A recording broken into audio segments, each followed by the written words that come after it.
The Red House Mystery by A. Milne.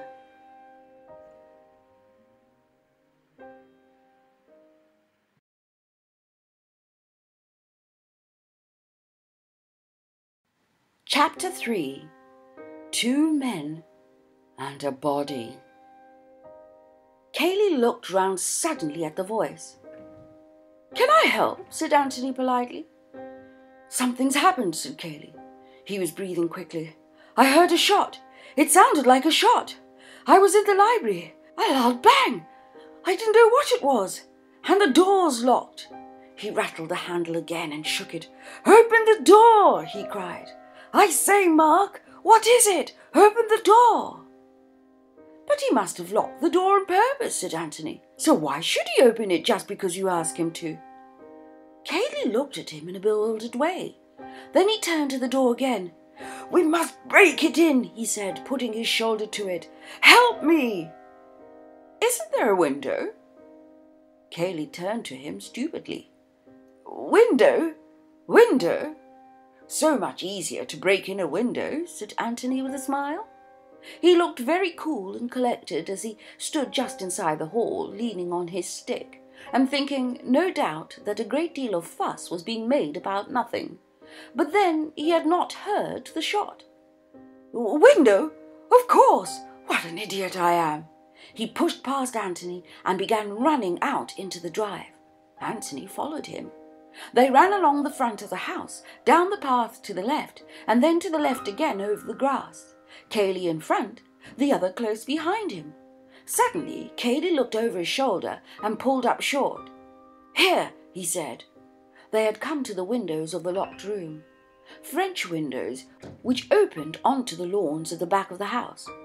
But now they were closed. Anthony couldn't help feeling a thrill of excitement as he followed Kaylee's example and put his face close up to the glass. For the first time, he wondered if there really had been a revolver shot in this mysterious room. It had all seemed so absurd and melodramatic from the other side of the door. But if there had been one shot, why should there not be 2 more? At the careless fools who were pressing their noses against the panes and asking for it. "My God! Can you see it?" said Kaylee in a shaking voice. "Down there! Look!" The next moment Anthony saw it. A man was lying on the floor at the far end of the room, his back towards them. A man? Or the body of a man? "Who is it?" said Anthony. "I don't know," the other whispered. "Well, we'd better go and see." He considered the windows for a moment. "I should think if you put your weight into it, just where they join, they'll give all right. Otherwise we can kick the glass in." Without saying anything, Kaylee put his weight into it. The window gave, and they went into the room. Kaylee walked quickly to the body and dropped on his knees by it. For the moment he seemed to hesitate. Then, with an effort, he put a hand onto its shoulder and pulled it over. "Thank God," he murmured, and let the body go again. "Who is it?" said Anthony. "Robert Ablett." "Oh," said Anthony. "I thought his name was Mark," he added, more to himself than to the other.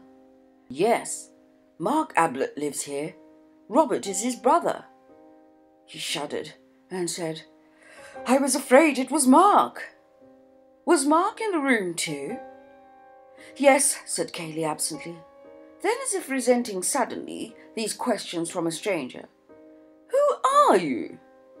But Anthony had gone to the locked door and was turning the handle.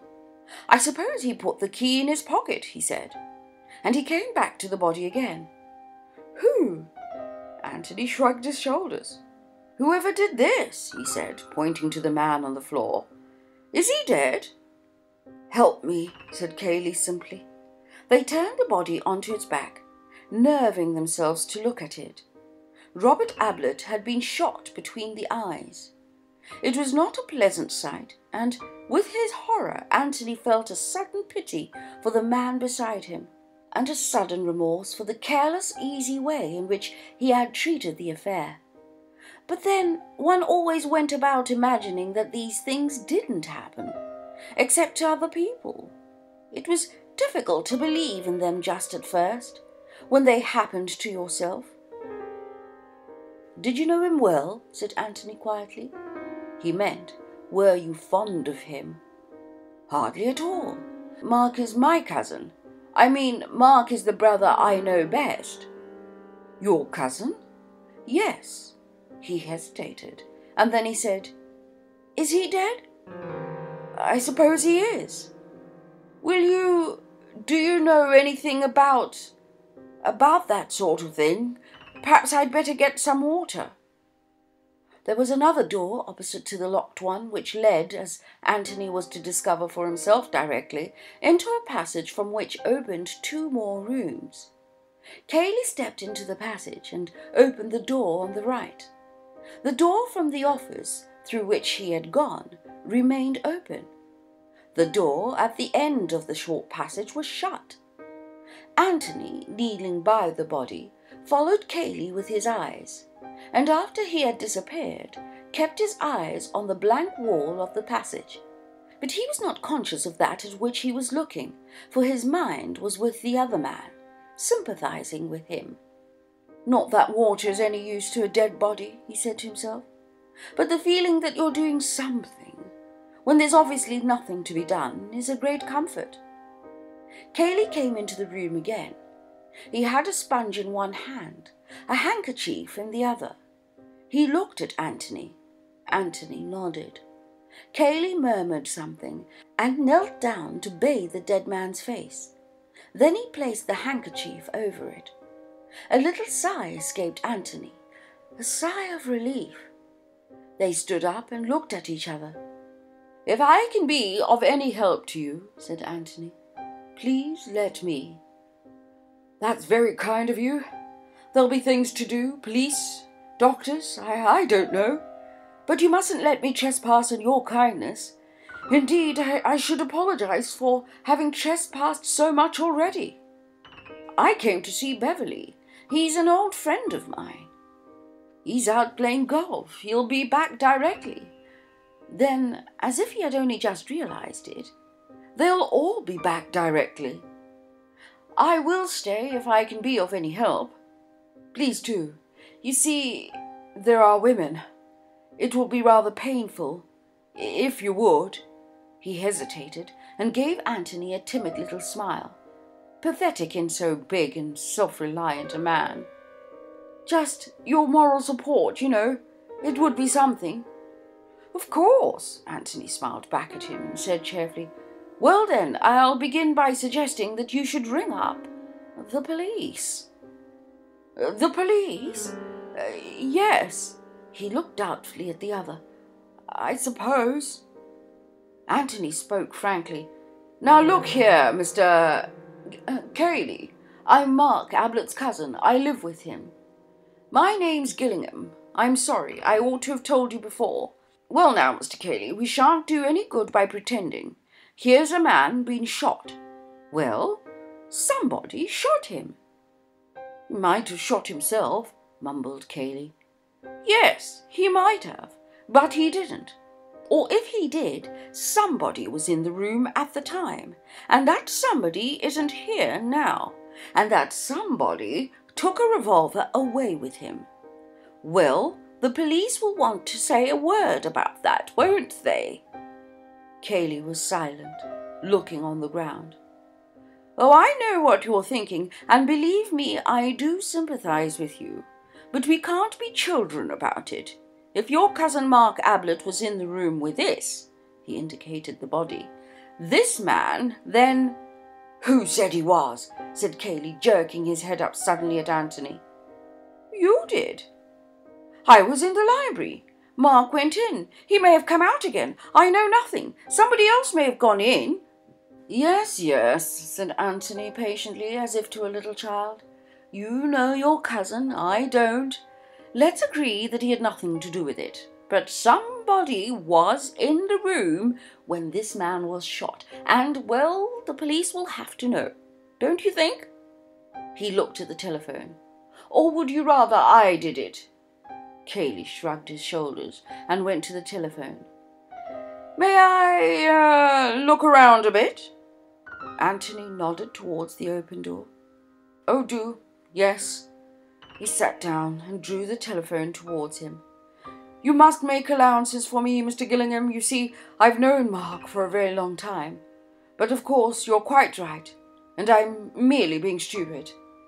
He took off the receiver. Let us suppose that, for the purpose of making a first acquaintance with this office, we are coming into it from the hall, through the door which is now locked, but which, for our special convenience, has been magically unlocked for us.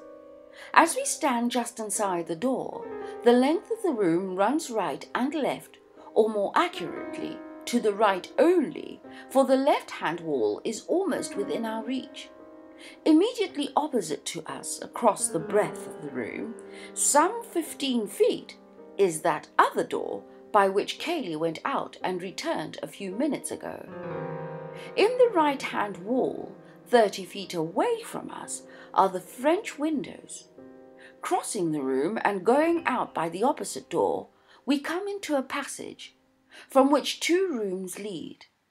The one on the right, into which Cayley went, is less than half the length of the office, a small square room which has evidently been used some time or other as a bedroom. The bed is no longer there, but there is a basin, with hot and cold taps, in a corner, chairs, a cupboard or two, and a chest of drawers. The window faces the same way as the French windows in the next room, but anybody looking out of the bedroom window has his view on the immediate right shut off by the outer wall of the office, which projects by reason of its greater length 15 feet further into the lawn. The room on the other side of the bedroom is a bathroom. The 3 rooms together, in fact, form a sort of private suite, used perhaps during the occupation of the previous owner by some invalid who could not manage the stairs, but allowed by Mark to fall into disuse, save for the living room. At any rate, he never slept downstairs. Anthony glanced at the bathroom and then wandered into the bedroom, the room into which Cayley had been. The window was open, and he looked out at the well-kept grass beneath him, and the peaceful stretch of park beyond, and he felt very sorry for the owner of it all, who was now mixed up in so grim a business. "Cayley thinks he did it," said Anthony to himself. "That's obvious. It explains why he wasted so much time banging on the door. Why should he try to break a lock when it's so much easier to break a window? Of course, he might have just lost his head. On the other hand, he might have wanted to give his cousin a chance of getting away. The same about the police and, lots of things. Why, for instance, did we run all the way round the house in order to get to the windows? Surely there's a back way out through the hall. I must have a look later on." Anthony, it will be observed, had by no means lost his head. There was a step into the passage outside, and he turned round to see Cayley in the doorway. He remained looking at him for a moment, asking himself a question.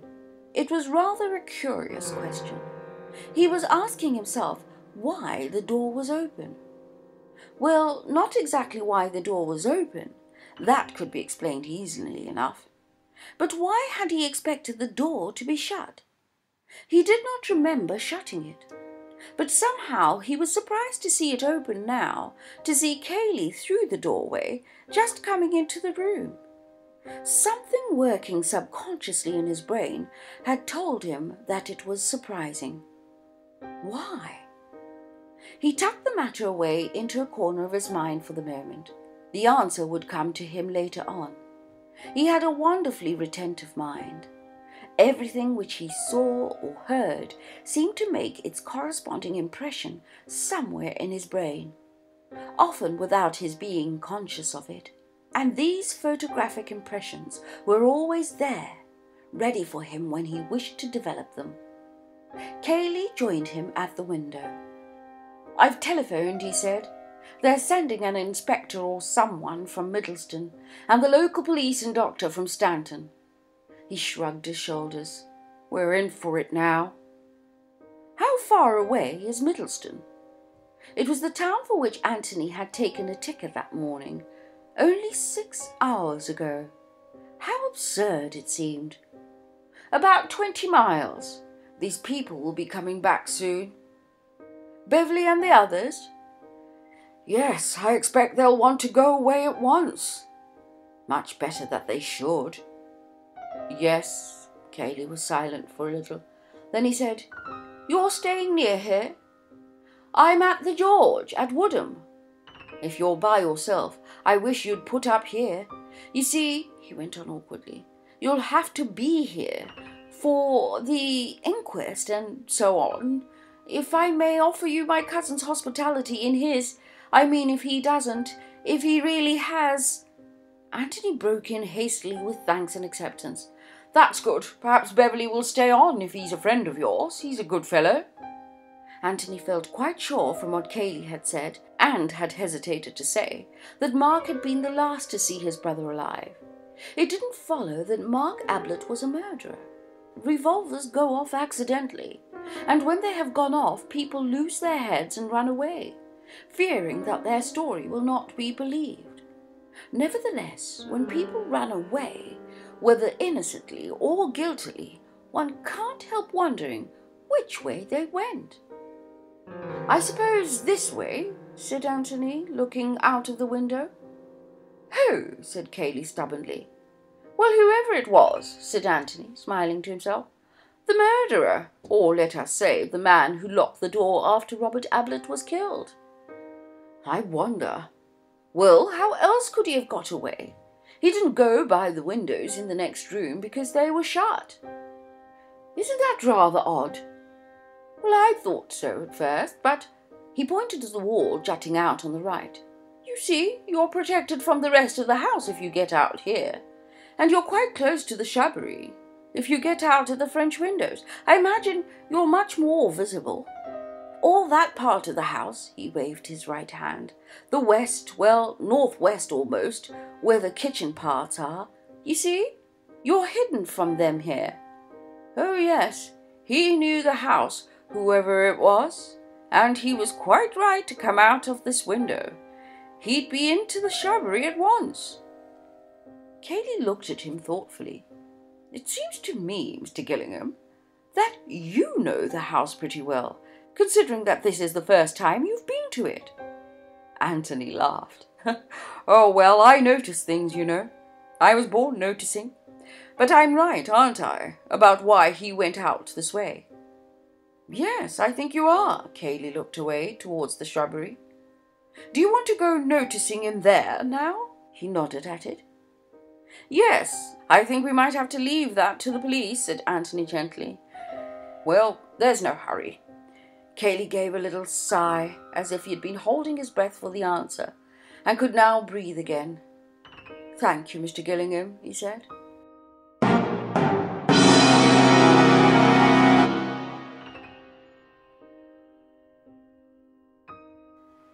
So, what did you think? Any comments? Any ideas? Put them in the comment section below. Let's discuss. Let's see if you have any theories about the chapter you've just listened to. Thank you for watching, and please remember to like this video. Share this audiobook series with somebody that you know enjoys detective stories, and subscribe to our channel, our ever-growing Audiobooks TV family. We'd really love you to be a part of us. And click the notification bell so that you don't miss out when we next upload. The next chapter coming tomorrow.